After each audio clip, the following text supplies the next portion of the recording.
What's up, guys? It's Bumpkins. Today is Sunday, August 28th. Today is definitely not New Comic Book Day, but as I mentioned in a post and a couple videos on TikTok over the last few days, I was pretty sick with COVID last week and did not get the chance to get out and get my books until just yesterday on Saturday. But when I was feeling better, finally got out and went down to Infinity Flux here in Chattanooga, Tennessee for another big old stack of books and a couple of extra goodies as well. Guys, real quick, if you are on the Whatnot app and you're looking for a really awesome seller who sells really awesome things several different times a week, be sure to check out Infinity Flux. They are at Infinity Flux Comics, all one word. They will be linked in the description below. They do 3 different shows a week. They sell old stuff, new stuff, action figures, all kinds of stuff. So if you're on Whatnot, be sure to check them out. Also, guys, I'll go ahead and mention that this is going to be a much shorter video. I know every time I say that, I end up rambling and the video ends up being like a half hour long. This video will be shorter though, because even though I'm feeling much better from COVID, I'm still not 100% yet, and I get tired really easy. Like, it's really crazy how exhausted I get from just doing like menial things. So I'm going to just kind of briefly just go over the books that I picked up and maybe say a couple of things about them, but this definitely isn't going to be, the big 20-30 minute video that it normally is, just because I'm just still really tired. So starting with Marvel, we've got Amazing Spider-Man number 8, just continuing this new storyline that I'm kind of iffy on. This issue is the premiere of the brand new Spider-Man suit, or I guess the first time we see it in action. This wraps up the story with the Vulture from last issue. I'm still not completely sold on this story, but I am excited for what it's setting up and what's to come. Next up is Captain America: Symbol of Truth number 4 with the awesome Beyond Amazing variant cover. Sam Wilson infiltrates Wakanda to sort of track down who's stealing the vibranium, who's behind the stolen vibranium. This one was pretty good, and yeah, I'm interested to see where it goes next. Fantastic Four number 46, Reed Richards meets his half-sister, I guess long-lost half-sister. It was pretty interesting. This is kind of a one-and-done story. We just sort of meet her, they go on a couple adventures together, and yeah, it was pretty cool. So it'll be interesting to see how much more often she pops up. Miles Morales Spider-Man number 41. So I didn't know this, but issue number 42, which is the next issue, is also the last issue of the series. I haven't been loving this series that they've been telling. It does kind of get wrapped up in this one, so I don't really know what the next one's going to be. I'm not upset that this storyline is over, but I do hope they come out with a new Miles Morales series at some point. And last for Marvel is Shang-Chi and the 10 Rings number 2. We find out who is trying to steal the 10 rings. This is a pretty fun adventure story, some good double crosses, and after how this ended, I'm pretty excited to see what Shang-Chi does next. As for DC, we've got Action Comics number 1046. This is the next to last issue in the Warworld storyline. I have been enjoying the storyline, but I feel like it's kind of worn out its welcome, at least for me.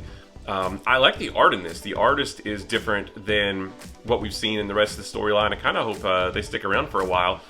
But with what happens in this, and knowing that there's a special one-shot coming next week, or actually I think this week, to wrap it up, I'm really excited to see how this all shakes out.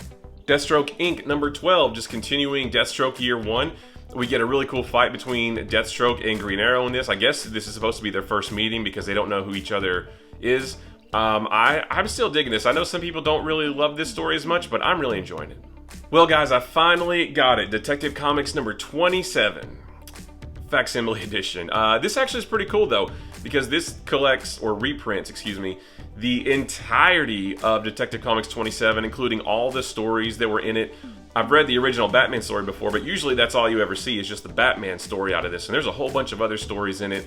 The issue has, it's kind of printed on like newsprint style paper, and it was really cool to flip through and see everything else that came in the issue alongside the first appearance of Batman.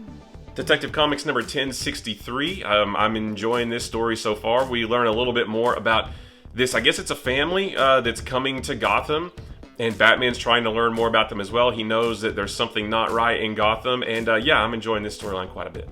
So this one came out the week prior, I believe, but this is Harley Quinn number 20. I just picked this one up because I love the this classic homage cover.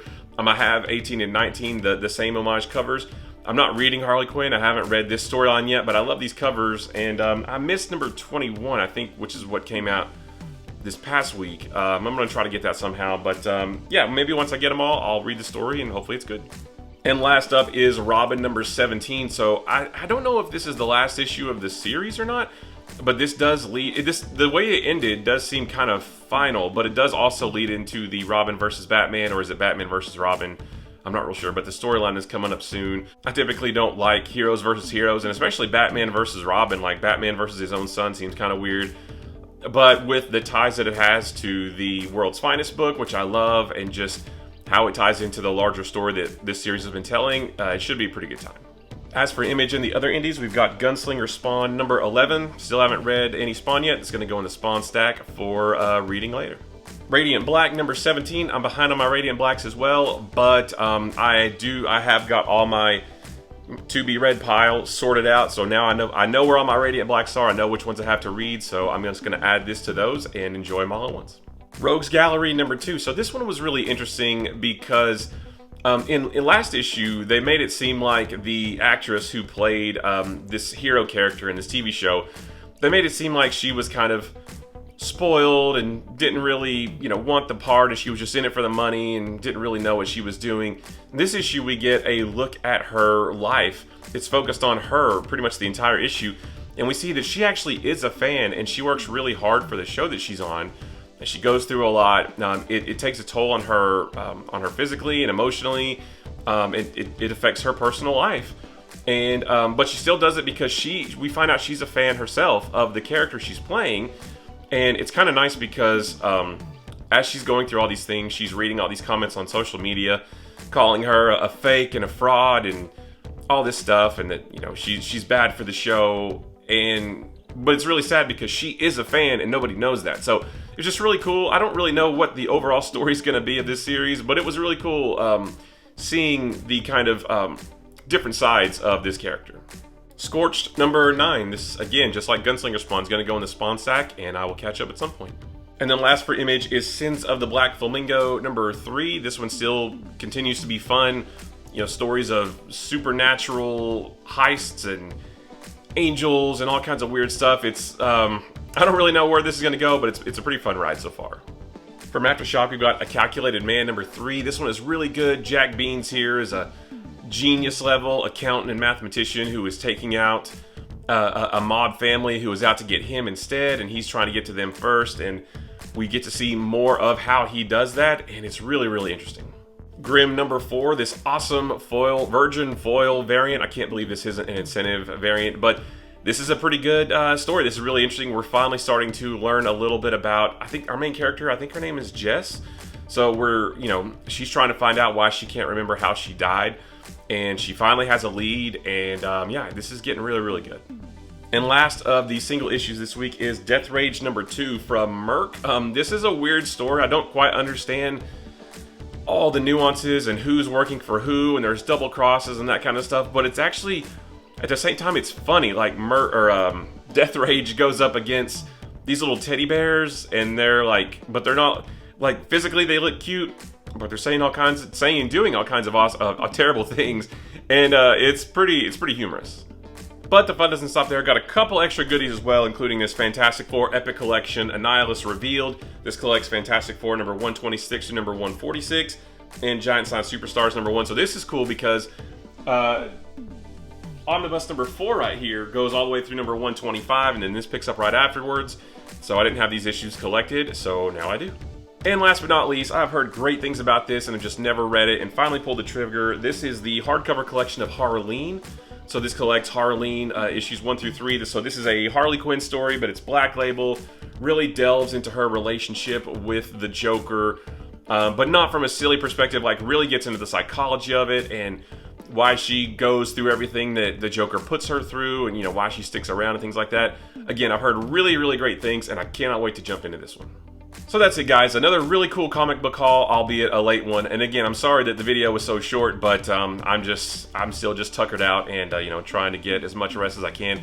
Guys, I appreciate you watching. If you like this video or any of the other videos on my channel, maybe consider hitting the subscribe button. If you like this video, give it a thumbs up. If you didn't like this video, give it a sarcastic thumbs up. And if nothing else, leave me a comment below and let me know what you picked up, I guess, last week. You know, if you got a lot or a little, just let me know what you got. I love comic books. I could talk about them with a room full of people or just to a camera. Guys, don't forget, comic books are supposed to be fun. They are just another fun form of storytelling. The vast majority of comic books are all fictional. They're all made up. So in the long run, none of it really matters anyway. So you might as well just enjoy the stories that they're telling. There is so much out there to pick from that it's easy to just look through everything, find whatever interests you, and then simply disregard the things that don't interest you. Also, it doesn't matter how much you buy each week or each month. What makes a great comic book haul is that the things you get are really special and important to you and get you excited to read comic books, whether it's 1 book, 10 books, 100 books.